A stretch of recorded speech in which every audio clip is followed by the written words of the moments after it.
Cards, MrHolster here. Now, I thought of something this morning, and it came out of, and this is important, because you got to stop and think where this came, how did I start thinking about this? And it came out of watching a fellow's YouTube video yesterday, shooting stuff with trees, and he's got a problem with his strong side hand and had to switch to his weak side hand, and so he was training and did a video on training with his weak side hand. That's his latest video. If you haven't checked out his YouTube channel, you should go check it out. That's shooting stuff with, let's see, shooting stuff with trees, and that's his name.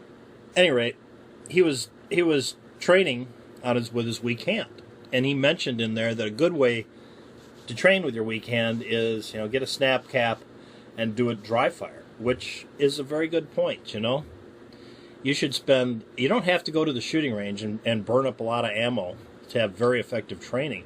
You should be training just as much dry fire as you are spending time on the range training. And you should be training that presentation from the holster and returning it to the holster while your eyes are looking at the bad guys. None of this looking at your holster and shoving it in there. I actually saw a YouTube video where the guy was saying, it's all right to do that. Look at your holster and put it in. It's only going to take a couple seconds. No. You should practice not doing that. And even if it only takes a couple seconds, if you got something going on, it's only going to take a nanosecond. All you got to do is go to Jerry Micklick's channel, and you can see what can happen in a couple seconds. So, any rate, this is kind of off. So out of that, I had this thought about, well, the first time I went to Gunsight, and I thought I'd share that real quick, is why I'm making this little video. And this little video, that's kind of a rip. I'm ripping off the Gun Collector 007 there. I'm just going to make a short video. So this is what I'm going to tell you about what happened. Okay. At this point, the first time I went to Gunsight, I'd been working for like 10 years. I wasn't new to this, and during the process of the very beginning on doing your presentation, it was slightly different than what I'd been doing, and I was having, and I can't remember what the little hang-up. I was doing something screwy in the process of this. Whatever I was doing, there was something there, and I kept doing it over and over again. And he said, no, he just stopped me and said, this is what, and showed me again. I said, you keep doing this, stop doing it.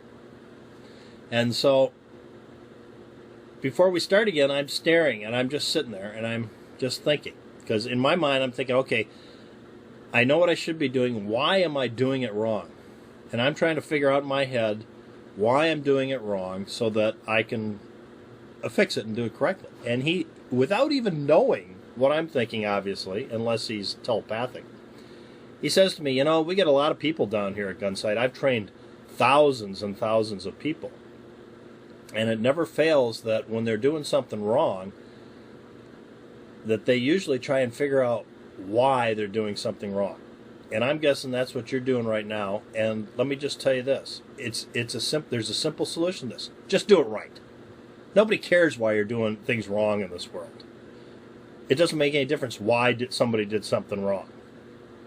The only thing that makes a difference is not to do it wrong, but to do it right. So now, just do it right.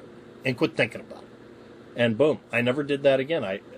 It was gone, just like that.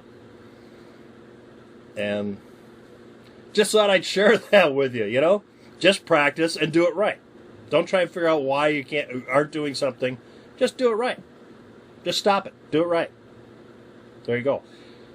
But the real reason I'm posting this is when I saw the video yesterday, I thought, that is so important to do dry fire practice. You should be doing as much as that as you're going to the range, and it costs you nothing except for buy yourself a snap cap. Buy yourself a snap cap if you've got a firearm that is going to get damaged at all by doing dry firing, and if you've got one that's got a magazine disconnect, definitely buy yourself snap caps, because there's damage you can do dry firing them with the empty magazine in there. So get yourself snap caps and put them in there. So, dry fire. Practice your presentation. You're reholstering with looking at the bad guys. Practice pulling the trigger. get a feel for that trigger pull. It'll also smooth out your guns. If you've got a brand new gun, there's no better way of doing a custom action job than just dry firing the thing.